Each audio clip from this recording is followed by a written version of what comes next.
Good morning, ladies and gentlemen. My name is Roy Ribo. I am the National Implementing Agency Coordinator of the Asia Pacific Farmers Program in the Philippines. The Philippines has accessed the Challenge Fund on Farmers Knowledge Management Fair and Learning Session. The title of our Challenge Fund is Building Commodity Network of Small Coconut Farmers Towards Transformative Value Chain and Market Engagement. Although this is a national federation project, the KAMMPIL Federation, which is the recipient of the Challenge Fund, has partnered with her local cooperative members, one in Luzon, that is the IMO ARC Women Multipurpose Cooperative, and one in the Visayas, the KAMMPIL Agricoop, and one in Agusan Sur, the Hugpong Multipurpose Cooperative. Now, the approved duration is 1 year for the Challenge Fund, and the actual implementation started in June 24, and it is expected to wrap up by June 24 this year. The amount received was 19,746, and the total number of FOs that was involved is, we call it 1+3. One federation, and under it, that federation is the 3-member FOs. The total number of direct beneficiaries is 1,143, broken down into 305 members from KAMMPIL Agricoop, 467 members in Hugpong, and 371 members in IMO. And we have also disaggregated data for the male, female, and the youth. And so far, the total number of job generated is 24. For the Laguna for the Laguna province, or the IMO Multipurpose Cooperative, is 7. KAMMPIL Agricoop has 6, and Hugpong Multipurpose Cooperative has 11 jobs generated. In total, that's 24. The products that was produced are cocoa coir, cocoa hunks, cocoa peat, cocoa pole, and plant liners, all coconut-based byproducts. We also encountered major problems and challenges in doing this enterprise. One would be the low production output. There was some problem with our machines that was provided to us by the government.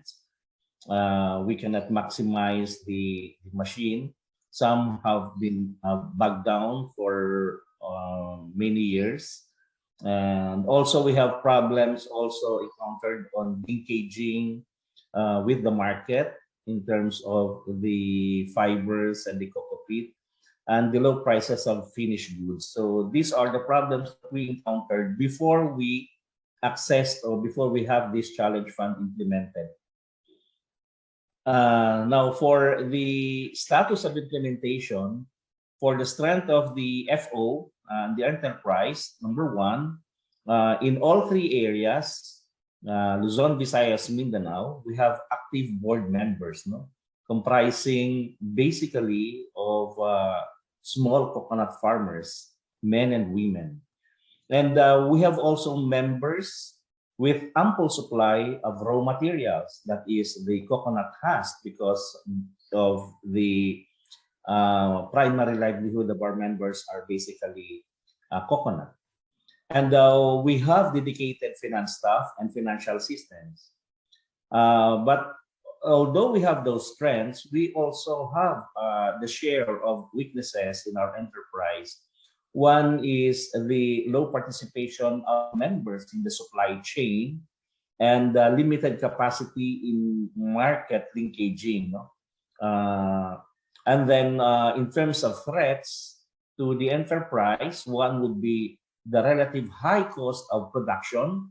It's due to the current war between Russia and Ukraine, where fuel prices have almost doubled or more than doubled versus the buying price of products. Second would be the emerging new high-end industrial products from big firms that has as raw materials and may directly compete with the raw materials that we have. No?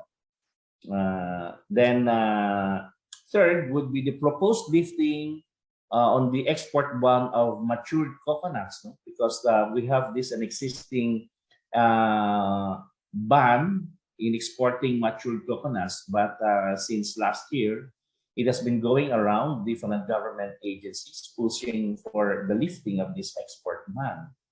So again, if this would push through, then we would have a shrinking supply of coconuts. Now, for the opportunities, we have the Republic Act 11524 that has been signed into law last year on the utilization and management of the recovered cocoa levy funds. That is more than 70 billion pesos. And it is an opportunity because there are specific categories on how to utilize these funds, and a big chunk of which is one for the strengthening of the farmers' organizations, both associations and cooperatives, and also the utilization of a portion of those funds for value adding of setting up of processing plants, household level, village level processing plants, utilizing the funds recovered from the cocoa levy.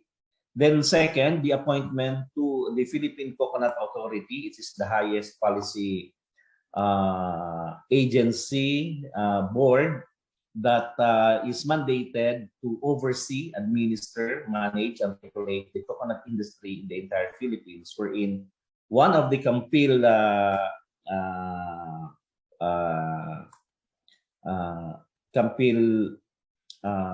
person was appointed last March to represent the small coconut farmers in the Visayas region. And then also we see the emergence of new markets for coconut husk byproducts as also an opportunity.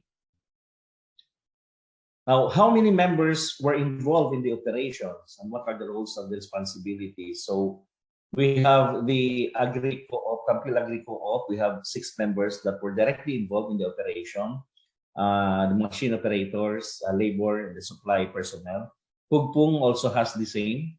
And IMOC MPC has also the same. The total is 23. 23 were directly involved. No?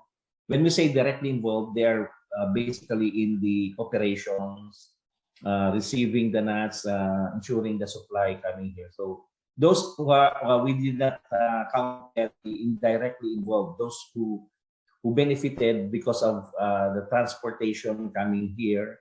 The consolidation part of the husk in their areas coming here. Then what are the roles and responsibilities of women and youth? We see the meticulous and very organized manner of women in monitoring and recording of finances. So they have a major role in both 3 cooperatives that is implementing this challenge fund. And most of our women that are involved in monitoring and recording are also part of the decision-making bodies of the cooperatives. Now, youth are also part of the operations. They are trained in value addition and later on to branch out to different agri-enterprise. Now, the frequency of meetings in all those areas, in those 3 areas, is once a month, wherein they would look into the finances and do some troubleshooting and immediate problem-solving solution on matters arising in their production of cocoa fiber and other related coconut byproducts. Now, the project is monitored by the Monitoring Evaluation Officer and the BDO of the NIA, through the project point person in each cooperatives that are implementing partners of the Challenge Fund. These point persons are the ones responsible in ensuring that the project components and reporting are complied. Now, on the challenges within the organization and how it was being resolved, one of the major challenges is that the limited number of members taking part in the supply chain, probably because of the value of the husk is very low, and we cannot also make it high price because it would not be a good business sense.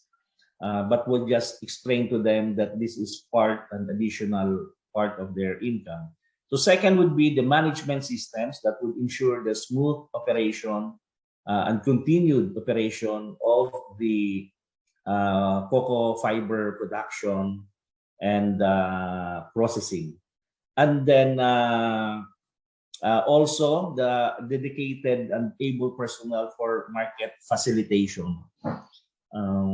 Meaning, although we have markets, but we have not yet reached the expansion or broadening of our market base.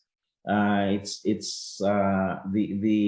increase was so insignificant right now, but these things are being resolved through one, the conduct of business orientation to farmer members, and the organizing of farm clusters, to ensure that members are engaged or gets involved in the supply chain through the clusters within their farms.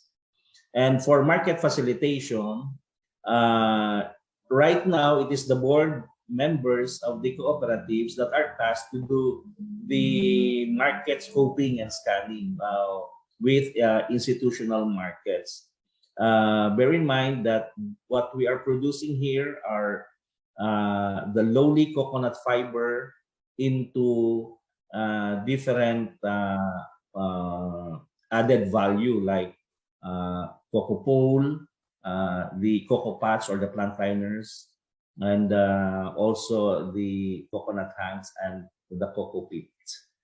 Now, the trainings that were conducted basically revolves around the production of cocoa peat, the pole production, the cocoa fiber, the cocoa hanks, and the cocoa poles.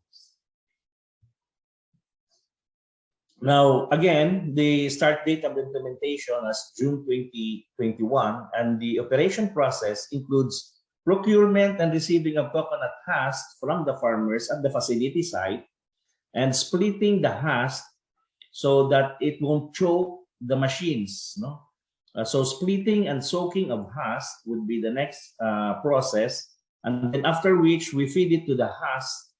We feed the husk into the decorticating machine, and then from the decorticating machine, the output would be fiber and cocoa peat. So we gather this and sun dry the cocoa fiber and the cocoa peat, and package the cocoa peat because it is already saleable. Some would transform this cocoa peat into bio-organic fertilizers that would involve adding chicken manure or hog manure and molasses to make it bio-organic fertilizer. But cocoa peat in itself is saleable already as a soil medium and soil conditioner. Right now, this is the most saleable product in our production sites. Now, on the cocoa fiber, it is further processed into ropes. We call it the cocoa hanks, and then from the ropes we produce this into poles. Some would produce in some areas, like in Laguna, the Imuk, they would weave these ropes, these hanks, into what we call the geonet. Now, what are the challenges and what activities have been done so far to address them? One, on the limited numbers of members engaged, all organizations, all cooperatives involved here are expanding their membership and forming farm clusters at the farm area, no, the coconut farm areas. Then on the unsteady market buyers, we have to broaden the market and forge partnership agreements with our existing markets and broaden, expand our market base. On the low prices of core products, we have to innovate, no? Right now, we are planning to make bricks from cocoa peat. We want to add more value to these lowly byproducts of the coconuts. Now, these are some samples of pictures on the gathering of the coconut husk, and also the repairing of the decorticating machines and continuous production. So you would see there at your left is the cocoa peat. It is like a grounded soil, but it's cocoa peat. And on the right side is the cocoa fiber. So these cocoa fibers are transformed later on into different value-added products. Now, here is a sample of a video of trainings that we have conducted in Biliran. This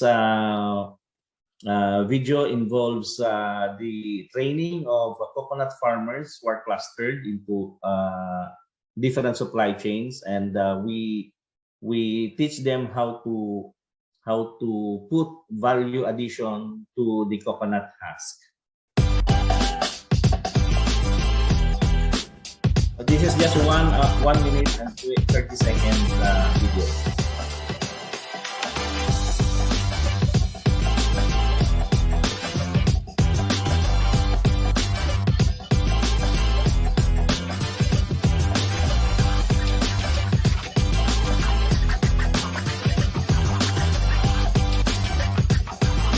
These are the plant liners.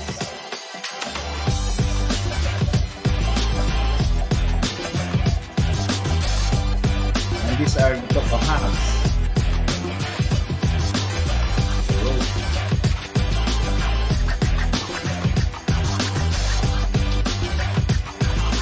And then the making of the quarto.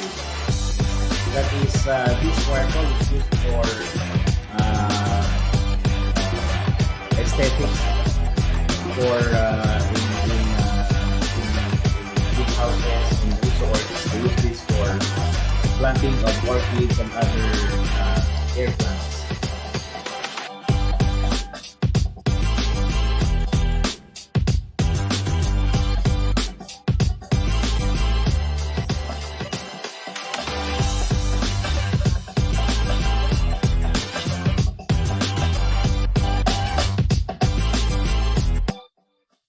This is just one. So thank you. That was the training that we conducted in Caibiran, Biliran, the other province near Leyte province.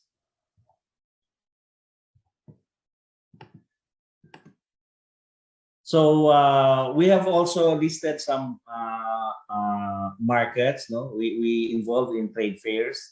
And there are also individual persons, families, and also farms who would regularly ask for the supply of these hanks, cocoa peat, and cocoa pole. For some of the implementation, we have purchased one vehicle for this, a multi-cab that is operational. We have also bought coconut husk. Right now, this is only the first record that we have, but it is more, I think, double from this data. And also for the packaging of number of sacks, and also for the repairs of the decorticating machines in both in all areas, in Laguna, Imo, in Leyte for the KAMMPIL Agricoop, and in Agusan Sur for the Hugpong multipurpose cooperative. Were there any 4Ps engaged? Currently, the four-piece is under negotiations, no? Especially on the cocoa peat supply. We have here in Laguna Multipurpose Cooperative, the IMO. They have a regular buyer, or not regular actually, but the government agencies such as the DNR and the Department of Agrarian Reform would procure, no, their cocoa peat also in Mindanao. So what we need to do is to forge this four-piece agreement with them. For the cocoa poles, these are mostly on consignment agreements. Now, what were the technical support that was given by the private sector, government, NFOs, and other organizations? So for the private sector, it was basically technical advice on commercial partnership agreement, its contents, and doing also the market negotiations. No? So they provide this technical advice on especially on the specifications of a specific cocoa peat or cocoa fiber supply. For the government, it is basically on technical training. So they provide technical training for would-be workers. No, so we go through different villages and train the farmers who are in farm clustered to do some value adding at their level. For the NFO and the NIA, we provide technical advice and monitoring of this entire challenge fund project. For other organizations, basically these are adding also some technical training. Now, for the impact of the challenge fund in terms of enterprise, one, we have gained a number of new technologies and methodologies and how to produce other products that are more resilient to market pressures, market instability, and also on the primary FOs and beneficiaries. Through their supply of raw materials, we provided them an increase of their income and also increase of their income of the FO members. For the beneficiary and their household, there was an increase of their income because of right now we buy the husk wherein previously there was no value to it, so we added a little value to that, but right now it is not yet as significant to be able to support the primary necessities of the farming families.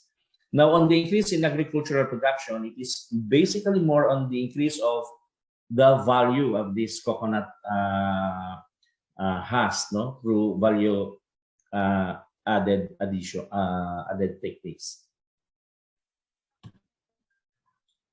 Now, on the lessons learned, one lessons that we learned from this is that with the changing environment, the changing market attitude, the problems that we face on markets that are basically influenced by outside factors, we need to continually innovate on what we can produce on the value of these coconut byproducts like the cocoa peat and the cocoa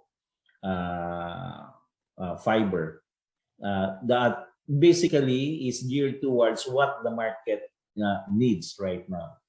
So second, although we wanted to go export on our product, but we focus first on supplying the local domestic market and develop our own the quality and the volume before we can go to the export market. And third, we have to innovate, to ensure that the supply of these raw materials continuously flows from the farm to the processing facility of the small coconut farmers. And we do this right now through farm clustering.